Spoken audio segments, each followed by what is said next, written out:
ইসলামী শরীয়ত বলছে তিনটে কারণ ছাড়া মেয়েরা বাড়ির বাইরে যেতে পাবে না। নাম্বার 1, যদি খুব অসুস্থ হয় ডাক্তারের কাছে পর্দার সহিত যাবে। নাম্বার 2, নিকটতম আত্মীয় যদি মারা যায়, কাছের আত্মীয়, পর্দার সহিত যাবে। নাম্বার 3, হজ ফরজ হলে হজ করতে যাবে।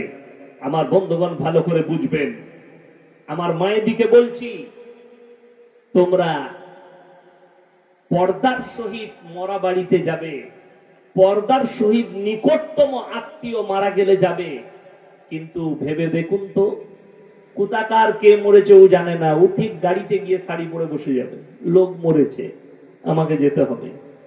দুঃখটা ওই জায়গায়, আপনি শরীয়ত বুঝতে পারেননি, ইসলাম বুঝতে পারেননি। আপনার মাকে বুঝান, স্ত্রীকে বুঝান, বোনকে বুঝান। এটা মারাত্মক একটা দিক।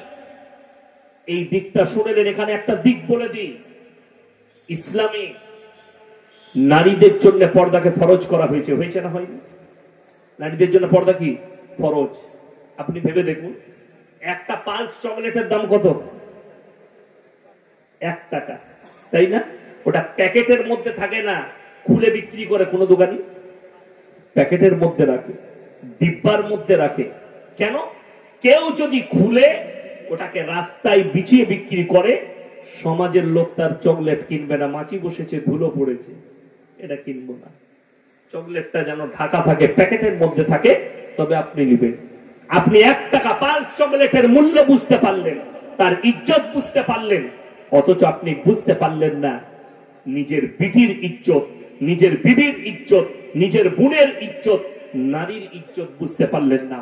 কোরআনে আছে, ওয়ালা তাকরাবুজ জিনা ইন্নাহু কানা ফাহিশা ওয়া সাআ সাবিলা। ব্যভিচার করা তো অনেক দূরের কথা, যে রাস্তায় ব্যভিচার হয় সেই রাস্তার ধারে পাশে যাতায়াত করো না। আপনি জানেন কিয়ামতের আলামতের মধ্যে মারাত্মক আলামত, পরকীয়া সমাজের বুকে বেড়ে যাবে। বর্বরতার যুগের পাপগুলো সমাজের বুকে ফিরে আসবে মডেলিং হয়ে। আজকে আমি গাড়িতে আস্তে আস্তে দেখছিলাম একটা খবর, একটা 12 বছরের ছেলে, যদিও খবরটা বাংলাদেশে, একটা 12 বছরের ছেলে। কত বছর? 12 বছর। মানে ছেলেটা বালিগ হয়েছে, নাহলে হব হব। ছেলেটা বালিগ হয়েছে, নাহলে হব হব। 12 বছরে বালিগ হয়ে যায়। যাই হোক, 12 বছরের ছেলে মানে তার, সে তো খেলাধুলা করবে। কিন্তু জানেন কত মারাত্মক ব্যাপার? মোবাইলে, ফেসবুকে তার আইডি আছে এই 12 বছরের ছেলেটার। তার বাপু জানেন একটা মোবাইল কিনে দিয়েছে দামি, এবং সে সেই এআই থেকে একটা ফটো আপলোড করেছে, নিজের ছবিটাকে এআই দিয়ে বানিয়েছে, তাতে মোচ লাগিয়েছে, ফেস কাট দাড়ি লাগিয়েছে, চেহারাটাকে একটু লম্বা চওড়া করেছে। এরপর ও ফ্রেন্ডশিপ পাঠায়, তো একটা মেয়ে ফ্রেন্ডশিপ পাঠিয়েছে, তার বয়স 22 বছর। আমি খবরটা দেখলাম, 1 বছর 6 মাস না 7 মাস না 1 বছর তার সঙ্গে প্রেম করছে।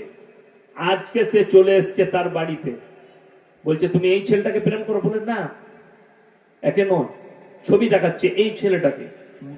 জিজ্ঞেস করছে মিডিয়ারা, বলে এই আইডিটা কার? বলে এটা আমার। সেই 12 বছরের ছেলেটা বলে আমি শুধু একটু মজা নিয়েছি তার সাথে। মেয়েটা বলছে আমি এই 12 বছরের ছেলেটাকেই বিয়ে করবো, আমি যাবো কোথায়? আমি আমার স্বামী ছেড়ে পালিয়ে এসেছি। কি ছেড়ে পালিয়ে এসছে? স্বামী ছেড়ে। আমি বলিনি, কলকাতা বারাসাত পুলিশের রিপোর্ট, পেপার খুললে, মোবাইল খুললে দেখতে পাবেন, গত 3 মাস আগেকার রিপোর্ট। 1 মাসের ভেতরে গোটা বারাসাত টাউনে 500টা মহিলা, বিবাহিত মহিলা, তাদের স্বামীকে ছেড়ে পরকীয়ায় লিপ্ত হয়ে পালিয়ে গেছে অন্য পুরুষের কাছে। কিয়ামত যত কাছে আসবে বর্বরতা বেড়ে যাবে। আল্লামা তাকি উসমানী, পাকিস্তানের সেরা মুফতি, ওয়ার্ল্ডের এখন জাস্টিস, পাকিস্তানের জাস্টিস, তিনি বলেছেন কিছুদিন আগে, पूरे आलम में, पूरे दुनिया में हराम औलादों से भर जाएंगे। সমাজটা হারাম আওলাদে ভরে যাবে। কি করে প্রমোট পাবে? স্ত্রী পরকীয়া করবে। যে সমস্ত আমার মা বোন বিবাহিত যারা আমার বয়ান শুনছেন, যে সমস্ত বিবাহিত পুরুষ যারা বয়ান শুনছেন, তাদেরকে বলে দিই, মুমিনদের আখলাক বর্ণনা করতে গিয়ে আমার আল্লাহ কোরআনে বললেন, ইল্লা আলা আজওয়াজিহিম আও মা মালাকাত আইমানুহুম ফাইন্নাহুম গায়রু মালুমিন ফামান ইবতাগা ওয়ারা যালিকা ফাউলাইকা হুমুল আদুন।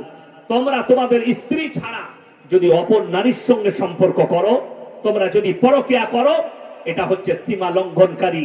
আমি আল্লাহ সীমা লঙ্ঘনকারীকে জাহান্নামে নিক্ষেপ করব।